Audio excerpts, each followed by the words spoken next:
Tu écoutes la chaîne The Court, s'entraîner au tennis avec des pros, la chaîne de ceux qui veulent prendre le contrôle de leur jeu et de leur match pour pouvoir gagner et se surpasser sur le terrain. J'invite chaque semaine des acteurs du tennis en France, joueurs, entrepreneurs, coachs.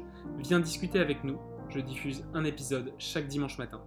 Et n'oublie pas de t'abonner à la chaîne pour ne rien manquer. Salut Erwan, je suis très content de t'avoir aujourd'hui sur le podcast The Court, s'entraîner au tennis avec des pros. Dans cet épisode, aujourd'hui, tu vas écouter Erwan, donc, qui est le créateur du podcast Libérer son tennis, qui est un des podcasts les plus écoutés sur Apple Podcasts notamment. Libérer son tennis, c'est le podcast à suivre pour tous les passionnés de tennis qui veulent progresser grâce aux méthodes des meilleurs joueurs et des meilleures joueuses du monde, ainsi qu'aux personnes qui souhaitent en découvrir plus, connaître les secrets et les histoires du monde du tennis du plus haut niveau. Erwan a également aussi, et c'est comme ça d'ailleurs que je t'ai rencontré, créé 30 épisodes de suite pendant la période du confinement en France, dans le but d'aider les joueurs de tennis. J'ai écouté de nombreux podcasts et j'ai pris beaucoup de plaisir à écouter. Ta voix me faisait particulièrement rire parce que c'était une voix un peu différente de ce qu'on a l'habitude d'écouter sur les podcasts en France. Et également, tu as lancé 2 formations pour aider les joueurs à gagner les points importants et à améliorer leur tactique. On en parlera dans cet épisode. Salut Erwan, est-ce que je peux te demander de te présenter? Ouais, bah salut, moi c'est Erwan, j'ai 19 ans, je suis passionné de tennis depuis j'ai 5-6 ans, quelque chose comme ça, donc j'ai commencé à cet âge-là. J'ai fait pas mal de compétitions. En ce moment, j'ai un peu raté la compétition, je suis plus dans le coaching.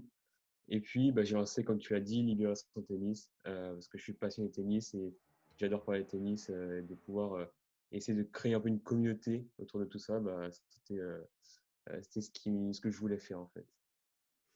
Ça Voilà, fait voilà. plaisir parce que derrière effectivement cette voix, il y a aussi un âge et c'est rare d'avoir des invités aussi jeunes. Les quelques invités que j'ai eus sont plus autour de la trentaine, voire plus. Ouais. Euh, Comment est-ce que, et en plus, ce que je trouve particulièrement intéressant, c'est que tu as limite ce côté entrepreneur, d'avoir souhaité lancer ton propre business, le fait de coacher. Euh, Qu'est-ce qui te motive, toi, aussi jeune, à vouloir lancer comme ça une activité? Disons que je suis passionné depuis vraiment très longtemps et du coup, j'étais obligé de travailler dans le monde du tennis. C'était obligé dans le monde du sport, dans le monde du tennis principalement.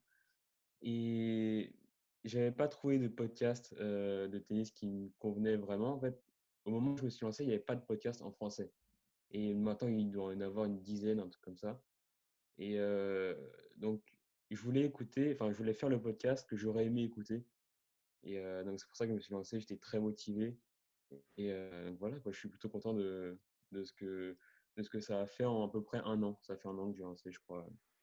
J'ai fait 58 épisodes en un an, il me semble. Voilà. Est-ce que tu as des personnes qui t'ont motivé à lancer ce podcast? Comment je comprends totalement le besoin qui est de se dire j'aimerais faire quelque chose que limite j'aurais voulu recevoir. Tu as créé un peu le podcast dont tu rêvais. Est-ce que tu avais d'autres personnes, des joueurs de tennis, des copains, des copines qui te disaient il me manque un podcast pour m'aider à progresser ou comment c'est arrivé l'idée? Non, pas vraiment. En fait, personne m'en a vraiment parlé. C'était plus moi. En fait, j'ai commencé à écouter un peu des podcasts, pas sur le tennis, mais juste des podcasts comme ça. Et je me suis dit, tiens, j'ai j'ai jamais écouté de podcast de tennis. J'ai écouté plein d'émissions de tennis, de vidéos de tennis, etc. Mais il n'y avait rien en podcast. Personne m'en a vraiment parlé parce que le podcast, c'est un truc assez personnel. Genre, tu l'écoutes dans tes écouteurs, tu es tout seul, tu penses, écoutes juste quelqu'un parler, donc c'est un peu personnel. Mais, euh, mais non, c'est plus quelque chose de personnel comme ça que je voulais lancer en fait. Ok. Que, dans quelle mesure t'en es fier aujourd'hui? Ah ouais, je suis content, ouais, parce que au final, il y a une communauté qui s'est créée. Il y a des gens qui suivent régulièrement. J'ai toujours la même audience sur chaque épisode, que ce soit un épisode sur l'actualité, un épisode pour progresser, un épisode un peu spécial, on va dire. et toujours la même base de personnes.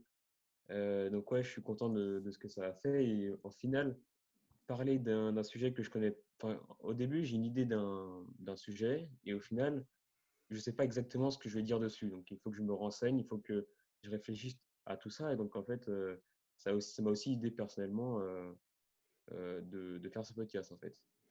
Ouais, d'ailleurs, je suis assez curieux de savoir, c'était quoi ton mode de fonctionnement ou de production d'un épisode? Est-ce que tu avais une idée, tu t'es dit, allez, je me lance, je prends le micro et on va voir combien de temps je tiens à parler de ce sujet? Ou est-ce que tu as bien planifié, tu faisais un plan, tu faisais beaucoup de recherches? Par quel stade t'es passé là-dessus? C'est vraiment, j'ai fait tous les stades, en fait. Il y a certains jours, dans les épisodes quotidiens surtout, où j'avais envie de parler d'un sujet, je mettais mon micro et directement je parlais, peu importe si le podcast durait 6 minutes ou une demi-heure. D'ailleurs, c'était plus de 20 minutes. Mais parfois, c'était comme ça. Et parfois, c'est des sujets que je voulais parler où il fallait réfléchir un peu plus, où il fallait faire un plan, où il fallait un petit peu organiser sa pensée pour que la personne comprenne vraiment. Parce que si c'est un conseil pour progresser, il fallait créer un plan d'entraînement, il fallait créer quelque chose d'un peu plus compréhensible pour la personne qui veut progresser. Donc, en fait, j'ai fait un peu tout. Et au final, maintenant, je fais pas mal en impro. Avant, au tout début, j'écrivais mes épisodes. Donc, vraiment, les 10 premiers épisodes, ils étaient écrits. Et puis maintenant, j'écris plus du tout. Soit c'est un plan, soit c'est rien du tout. Je suis tellement à la fois admiratif et curieux de savoir comment tu arrives justement à avoir, f pour moi, c'est même pas de la maturité, mais comment tu arrives justement, à passer par ces stades et à prendre de la confiance, j'imagine, au fur et à mesure des épisodes? Alors qu'il y a tellement de personnes comme ça qui ont des idées, mais qui passent pas à l'action. Je sais pas si, parce que je reviens encore une fois sur ton âge, mais je sais pas si c'est l'âge du fait, hem que tu sois jeune, qui te disent que tu as pas de barrière et que justement tu y vas? Ou est-ce que c'est, enfin, je sais pas. Est-ce que toi mais d'ailleurs, du coup, tu fais des études à côté? Ouais, je fais les études à côté. J'ai arrêté cette année en février, donc très tôt, parce que la fac, ça ne me plaisait pas. Ouais. Cette année, je vais recommencer d'autres études qui n'ont rien à voir dans le sport. Mais sinon, en fait, au début, ouais, j'avais une sorte de petite pression vraiment quand je me suis lancé les premiers épisodes. Maintenant, cette pression a disparu. Mais en fait, le fait que ce soit un podcast audio, que ce soit pas une vidéo, bah, ça a aidé à ce qu'il y ait moins cette pression-là, que c'était plus facile à faire, qu'on voyait pas mon visage au début. Ouais, c'était plus simple comme ça, je pense. OK, incroyable. Hem et toujours un peu dans ce même sujet, et je le disais en introduction, c'est comme ça que, bah, je t'ai, trouvé en ligne. Ces fameux épisodes que tu as fait quotidiennement pendant le confinement. Qu'est-ce Mm. qui t'a motivé à te dire, bah, je vais faire un épisode, un podcast par jour pendant le confinement? D'où t'es venu cette idée? Est-ce que tu avais rien d'autre à faire? Est-ce que c'était un réel objectif? Est-ce qu'il y avait des gens qui disaient, bah, c'est cool ton podcast, mais on aimerait en avoir plus? Ouais, j'ai eu des commentaires comme ça, mais surtout au début, je voulais créer une formation pour les plans de jeu, donc un sujet que j'aimais beaucoup et qui avait bien marché sur le podcast. Et du coup, j'avais beaucoup travaillé pour cette formation. J'avais vraiment, pendant 10 jours, vraiment, j'avais fait ça tous les jours pendant, je sais pas, 5 heures par jour, tous les jours. C'est la première formation, donc fallait pas mal travailler dessus. Et quand je devais lancer le premier épisode, bah, j'ai lancé comme ça. Et le lendemain, bah, j'étais un peu dans ce flux continu de penser au tennis, de devoir faire des nouveaux épisodes. Et au final, je me suis pas arrêté, donc j'avais même pas prévu de faire des épisodes quotidiens. Juste, je l'ai fait comme ça pendant 3 jours. Et ensuite, je me suis dit, bah, pourquoi pas 4, pourquoi pas 5. Et au bout de 5 épisodes, je me suis dit, bah, allez, je vais faire un mois et je vais me motiver au challenge, quoi. Est-ce que tu te rappelles du premier épisode que tu as fait? Le tout premier du podcast, Ouais. ouais, c'était sur les livres de tennis. Effectivement, celui-là, par contre, je l'avais pas écrit. C'était le premier podcast, je l'avais pas écrit. Les autres, ils étaient un peu écrits. Mais ouais, en fait, je lisais beaucoup de livres de tennis et je me suis dit, bah, je l'ai partagé, quoi. Alors que normalement, je suis pas un lecteur. Et les seuls livres de tennis que je lisais au début, enfin les seuls livres que je lisais au début, c'était des livres de tennis justement. Donc je voulais en C'était parler en quoi, fait. c'était quoi ces livres? Bah, c'est les livres de tennis comme Rafa, sa biographie. Novak Djokovic, il a écrit un livre sur sa nutrition, sur son histoire. André Agassi, son livre est incroyable. Je sais pas si tu l'as lu d'ailleurs, mais Je l'ai lu il y a longtemps, mais il faut absolument que je le relise. ah ouais, Ouais, ouais, je sais qu'il est ouais. incroyable. Donc il a son histoire vraiment l'a pas mal bouleversé par rapport à ça. Il y a des livres aussi par rapport à la tactique, les fondamentaux tactiques, ça m'a beaucoup plu. Je crois qu'il y a un livre qui s'appelle Soyez pro. Ouais, Soyez pro, ça m'a pas mal plu Oui, alors aussi. lui, je l'ai lu, il m'a marqué. Et d'ailleurs, j'ai vraiment aussi envie de le relire. Et je pense même que j'aimerais m'en inspirer pour des prochains contenus, parce que je me rappelle qu'il est ouf. Il est de Ouais, Romain ouais, très Lafay, bien. je crois. Ouais, c'est ça. Et ensuite, il a écrit un deuxième livre, Penser comme un champion. Ouais, il est juste à côté. Celui-là, je l'ai pas terminé, mais il est pas mal aussi, je trouve. Ok. Et je me demandais comment tu as trouvé le sujet, l'angle, ce qu'on appelle aussi le positionnement pour ce podcast. Pourquoi t'as pas fait un podcast où tu interviews des gens? Pourquoi t'as pas fait un podcast où tu traites plus l'actualité tennistique, par exemple?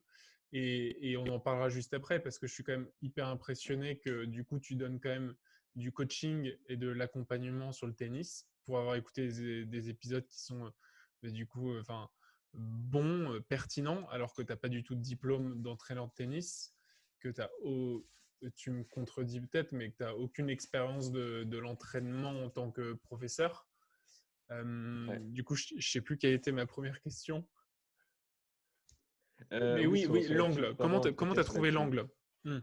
Pourquoi pas d'actu, par exemple? Euh, Parce que en fait, il y avait déjà plein de trucs sur l'actualité de tennis que je suivais un peu comme ça. Et moi, j'étais pas du tout journaliste.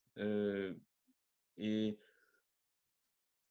à mon avis, il est très important au début par rapport à ça. Et surtout, je voulais progresser et je voyais pas de podcast, je voyais pas trop de vidéos, enfin, pas tant que ça de vidéos pour vraiment progresser au tennis, surtout sur un angle tactique, un angle mental qui m'intéressait énormément. Le mental, c'était un vrai problème que j'ai eu quand je jouais vraiment en compétition.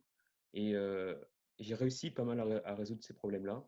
Et donc, je me suis dit bah, que si j'étais totalement légitime à donner des conseils par rapport à ça, parce que si j'ai résolu mes problèmes, si je sais que d'autres personnes passent par ces mêmes problèmes-là, et bah, je pense que tu n'as pas besoin d'avoir un diplôme ou quoi. En fait, le diplôme de DE, euh, je trouve que c'est pas très novateur, ça évolue pas beaucoup, ça s'inspire pas des modes d'entraînement des meilleurs, et pourtant, bah, les modes d'entraînement des meilleurs, c'est pas forcément des trucs très très complexes, c'est juste des trucs qui sont bien faits, bien étudiés, et donc voilà, en fait.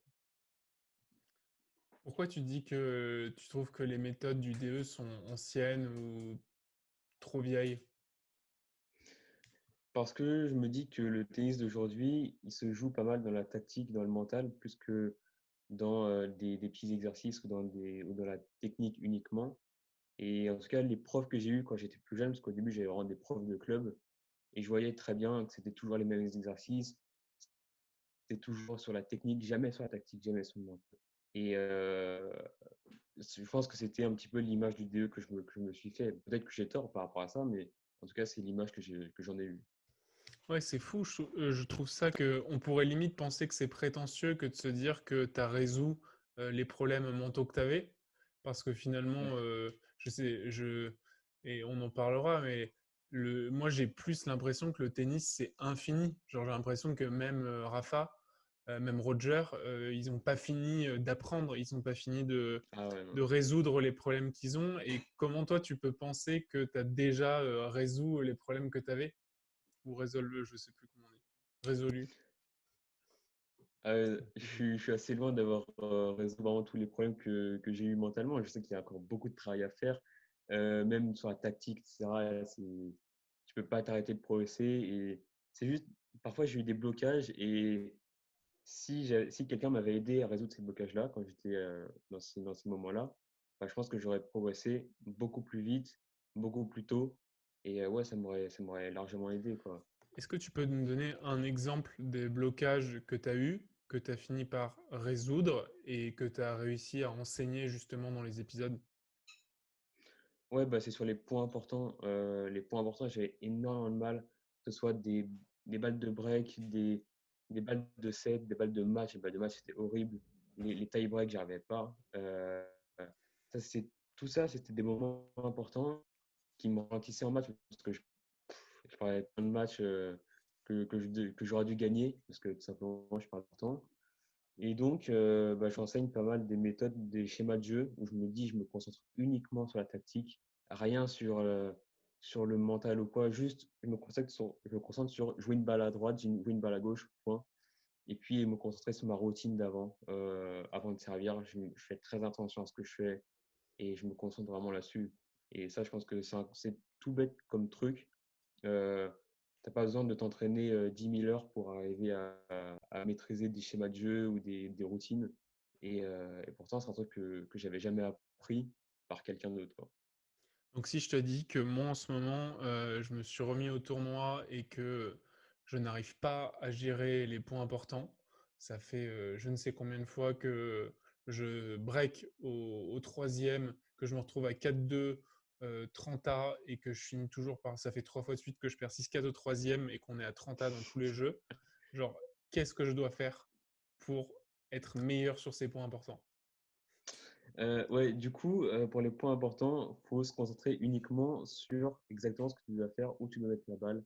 Pas te concentrer sur l'adversaire. L'adversaire, il va frapper la balle où il veut, c'est pas un problème. Toi, tu te concentres sur tu dois mettre la balle là, tu dois mettre la balle là. Et c'est un truc qui est pas si dur si tu l'as bien travaillé à l'entraînement, si tu as répété ces schémas de jeu à l'entraînement, ce sera automatique. Et c'est le moment d'aller de l'avant. Tu vas pas, c'est le moment d'attaquer en fait. Peut-être que ce ne sera pas le meilleur, la meilleure tactique pour tout le temps, mais pour les points importants, pour moi, c'est ce qui marche le mieux. Donc, avoir ces schémas de jeu et les respecter au moment pas important. Ouais, mais respecter vraiment strictement, quoi. À la lettre. Ouais. Ok, j'aime bien. Je te tiendrai au courant des prochains résultats. Euh, Ouais. et j'avais une question. Est-ce que ton coach, ton dernier entraîneur, sait que tu donnes des cours en ligne alors, pas des cours en ligne, mais est-ce qu'il sait que tu coaches du coup des centaines de personnes qui t'écoutent sur les podcasts? Non, il sait pas du tout. Alors, c'est pas du tout un problème parce que on a une très bonne relation, il n'y a aucun souci. Mais par contre, ouais, non, il sait pas. Même, il y a peu Pourquoi tu lui dis de pas? gars de mes clubs qui savent. Je sais pas, il y a peu de personnes de mon entourage qui savent que je fais un podcast. Ok. Pourquoi tu le dis pas?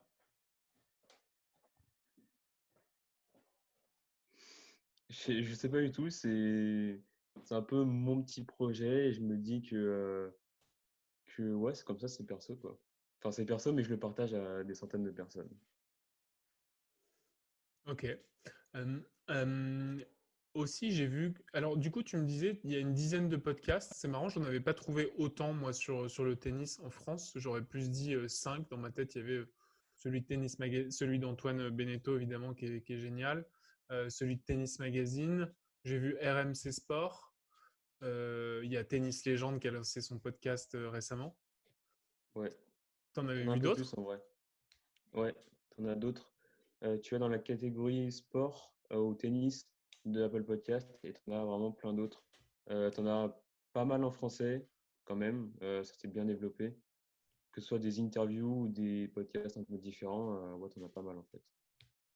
Ok.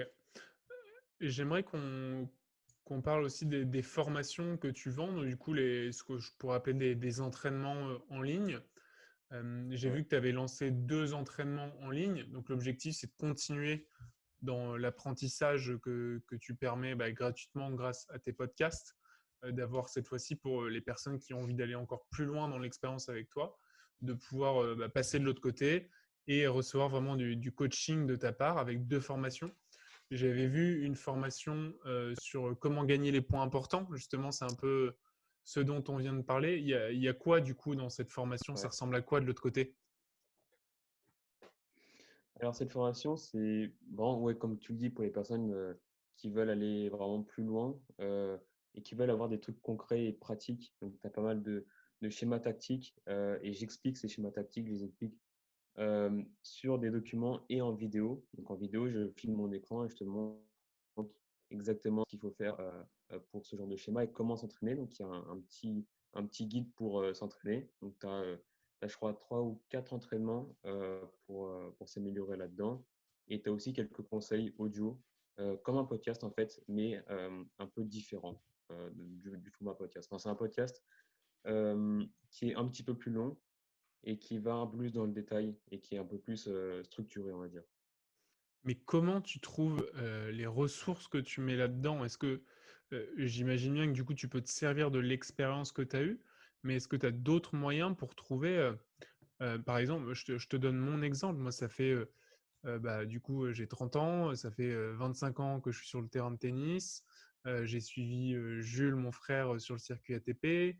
Heu, j'ai un peu d'expérience de joueur, j'étais 2-6. J'ai donné 10 ans de cours, mais même avec ce bagage d'expérience, d'apprentissage, bah, c'est pas facile, je trouve, de trouver, quoi dire, comment dire. Effectivement, il y a une question de positionnement, de cible, mais toi, effectivement, tu as peut-être bah, du coup, tu as quand même pas d'heures, de bagage de coaching derrière toi. Est-ce qu'il y a d'autres endroits où tu trouves tes ressources? Est-ce que, bah, tu parlais des livres peut-être tout à l'heure, je trouve ça hyper intéressant. Est-ce qu'il y a d'autres choses que les livres, par exemple, pour Ouais. trouver tes ressources? Bah, en fait, moi, j'ai toujours, vraiment toujours, depuis que je suis tout petit, j'essaye d'apprendre par moi-même. Donc, je me suis énormément entraîné tout seul. En bas de chez moi, il y a un petit cours de tennis à 500 mètres. Et pendant un an, je crois que j'y suis allé 2 fois par semaine, en toutes les semaines, pour faire des services et pour faire des petits entraînements comme ça. Donc ça, je me suis beaucoup entraîné tout seul et j'ai beaucoup appris à apprendre par moi-même, en fait. Et ouais, beaucoup dans les livres, euh, un peu aussi sur YouTube, sur les petites chaînes YouTube qui parlaient de tactique. Tennis tactique, maintenant, c'est devenu une grosse chaîne. J'ai beaucoup appris là-dedans. Et j'ai développé, il y a des concepts qui me plaisaient, mais j'ai développé pour moi-même, j'ai adapté en vrai. Alors c'est vrai, effectivement, j'ai pas d'expérience de coach comme un prof avec ses élèves, etc. Et ça, j'aimerais beaucoup en avoir d'ailleurs. Ouais, du coup, j'apprends beaucoup par moi-même et je vois pour mes résultats. Et parfois, je donne des conseils à des gars contre qui je joue, juste des partenaires comme ça. Je leur donne des conseils et je vois si ça marche ou si ça marche pas. Et généralement, c'est plutôt des bons signes en fait. Ouais. Erwan, du coup, est-ce que tu peux me parler des retours que tu reçois du coup sur les formations? Déjà, je suis curieux, encore une fois, je réinsiste, mais moi, je comprends totalement cette idée de ne pas avoir de diplôme pour donner des cours, même si je sais que je vais me faire taper dessus en disant ça. Et je suis intéressé quand même par les retours que tu reçois sur les podcasts. Bah, on peut les lire, ils sont en public évidemment via les avis. Mais sur tes formations, du coup, c'est quoi les types de retours que tu reçois? Bah, en fait, c'est pas forcément ouais, ta formation elle est incroyable, parce que ce serait faux si je disais ça. Mais par contre, c'est des trucs où les gens me disent que c'est innovateur, qu'ils ne verraient pas ça quelque part d'autre. Et c'est exactement ce que je recherche en fait. C'est des conseils que tu peux pas aller chercher sur Internet comme ça, tu n'en trouveras pas deux pareils. Et c'est des conseils qui sont inspirés ouais, ouais, des meilleurs. Du coup, c'est des trucs où si tu parles pas avec les meilleurs, tu peux pas savoir que c'est ces conseils-là. Soit tu vas analyser vraiment, soit tu vas juste les entendre. Ouais, on me dit que c'est innovateur, ouais, et que c'est différent. Donc ça me plaît beaucoup. En parlant d'innovation et de futur peut-être, j'ai écouté un de tes épisodes qui parlait du tennis en 2030. Personnellement, j'ai l'impression qu'on arrive à la fin d'un cycle sur... alors, je suis un peu sorti de l'apprentissage là, mais plus sur le tennis qu'on voit, qu'on consomme. Ouais, J'ai aussi très peur de ce qui va se passer quand Roger, Rafa et Djoko bah, vont forcément arrêter un jour. J'ai l'impression que déjà, quand Roger arrêtera, j'aurai plus aucune envie de regarder le tennis. Et quand ces trois arrêteront, il va quand même y avoir je sais pas, un espèce de blanc monstrueux. Quand ils vont partir, j'ai l'impression que le tennis va changer. C'est quoi ton image, toi, du tennis en 2030? Ouais, je pense aussi qu'on arrive un peu à la fin d'un cycle, comme tu dis, que le tennis est un peu en train de changer. Comme tu vois, j'ai la casquette de Rafa sur la tête. Euh, J'ai le ouais, tatouage de c'est Roger. des...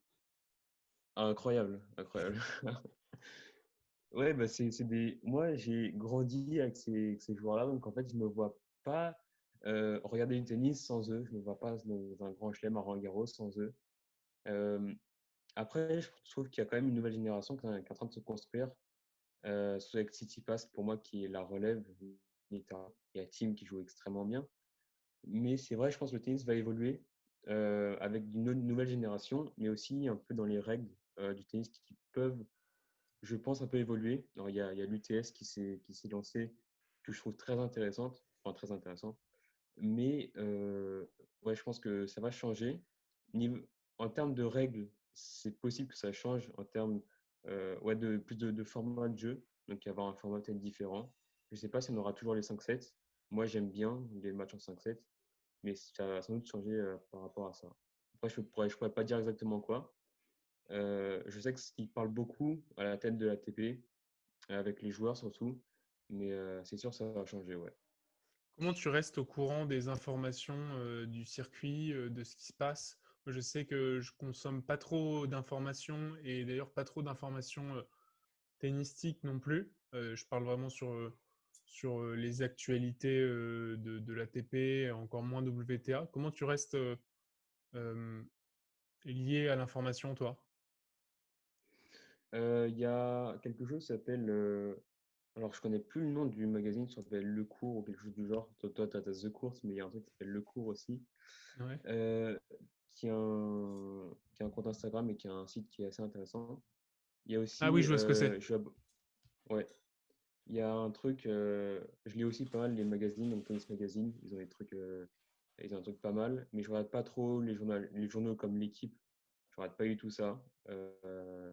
C'est un peu de l'actualité rapide et que je consomme pas du tout. Mais ouais, c'est plus les journaux, c'est plus les trucs un peu plus profonds, on va dire. Hmm. Je reviens peut-être sur ce que tu as dit juste avant sur Tsitsipas. C'est le joueur Ouais. que tu préfères de la prochaine génération?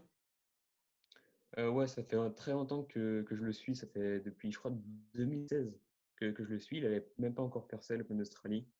Ouais. Et j'ai tout de suite vu que ce mec-là, il était très fort. Je sais plus si c'était 2016, mais en tout cas, l'année où il était en finale à Barcelone, il a fait un match contre Rafa. Bah, c'était juste avant Monte Carlo, je l'ai vu. Et ouais, directement, je me suis dit que lui, il va aller très loin. Qu'est-ce qui t'a impressionné chez lui? Bah, c'est que techniquement, il n'est pas incroyable, mais par contre, mentalement, il est très fort. Euh, et niveau tactique, il va énormément au filet, il crée du jeu, il n'a pas peur d'annoncer ses ambitions. Il veut aller au top. Quand il a perdu contre Rafa à l'Open d'Australie, il était dévasté. Donc ça montre qu'il a l'ambition et qu'il dit que c'est possible et que, je sais pas, il a un truc en lui, il a une flamme en lui qui l'anime et je pense que c'est un des joueurs les plus prometteurs. Euh, il a un petit peu stagné là cette dernière période, mais je pense qu'il va revenir très fort encore. D'accord, Tim, C'est hmm. c'est pas la nouvelle génération, mais je pense que il est un peu plus fort encore que Tsitsipas pour l'instant. Tu t'intéresses aussi au tennis féminin? Ouais, un peu, ouais. Qu'est-ce que tu en penses? Tu vois qui percer la reprise? Euh, alors, c'est pas de la nouvelle génération, mais pour moi, Osaka, c'est une de mes joueuses préférées. Et j'aime bien aussi le jeu de Svitolina que j'ai découvert en direct. Donc je regardais pas trop sur YouTube ou à la télé les matchs féminins, mais je l'ai découvert en direct. Et je sais pas, elle a Tant mieux. beaucoup de caractéristiques d'une des meilleures joueuses du monde. Et je pense je crois que c'est une des joueuses qui s'entraîne le plus en tennis féminin. Et je pense qu'elle a tout pour percer. Noté. Erwan et tout, c'est... Oh là. Erwan, écoute, c'est tout pour la série de questions que j'avais te poser. Il me reste trois questions réponses rapides. La première, c'est si tu Ouais. devais recommander quelqu'un pour passer sur le podcast The Course s'entraîner au tennis avec des pros, est-ce que tu as quelqu'un en tête? J'ai déjà fait l'interview de ce mec-là, mais Alexis Santin, c'est le mec qui a créé Tennis Tactique. C'est un mec que j'ai adoré, vraiment, que j'ai suivi. Il a fait une centaine de vidéos, j'ai tout regardé. Donc, Moi ouais, aussi. ça pourrait être sympa. Ouais, je l'ai eu au téléphone récemment justement Ah, cool. pour discuter, parce qu'il poste quand même du coup plus de vidéos depuis 1 an et j'étais curieux de comprendre pourquoi. Et c'est quelqu'un de super, donc ouais, ce serait un plaisir pour moi de l'avoir sur l'émission. Où est-ce que, question-réponse facile, où est-ce que les gens, les auditeurs peuvent aller pour te retrouver en ligne? Évidemment, le podcast Libération Tennis. J'ai pas de réseaux sociaux ou quoi, c'est juste le podcast. Je publie le podcast assez régulièrement. Là, j'en ai posté un il y a moins d'une semaine. Donc, les gens peuvent aller écouter et donner leur avis parce que ça fait toujours plaisir. Ok. Et la dernière, si tu avais un mot de motivation à donner à quelqu'un qui souhaite se lancer pour faire des tournois, de la compétition et qui n'ose pas, cette personne qui fait que de jouer une fois par semaine et qui a un petit doute sur le fait de passer le cap de la compétition, comment tu pourrais la motiver pour aller faire des tournois? Je pense qu'il faut aborder le tournoi comme un challenge et se dire que on va pas jouer pour juste faire des matchs. On va jouer pour aller au bout. Même si gagner le tournoi, ce sera sans doute pas possible, mais on va se dire que on va essayer d'aller le plus loin possible et vraiment se mettre ça comme objectif, comme mission. Ça doit vraiment être une mission qui va tout changer à son tennis. Je pense que les matchs, ça va être que du bien. Ok, écoute Erwan, c'était un plaisir de t'avoir. Donc on peut te retrouver sur Libérer son tennis sur les plateformes de podcast. Merci à toi Erwan et je te dis à bientôt. Merci à toi. Ouais, salut. Ciao. Si tu en es arrivé jusque-là, c'est certainement que tu as aimé l'épisode. Si tu as envie d'aller plus rapidement dans ta progression au tennis, je t'ai mis en dessous le lien d'une formation gratuite qui va te permettre de t'entraîner pendant 5 jours au coup droit. Cette formation a été réalisée avec Jules Marie, ancien 228e ATP, et déjà plus de 350 joueurs ont été entraînés. À bientôt!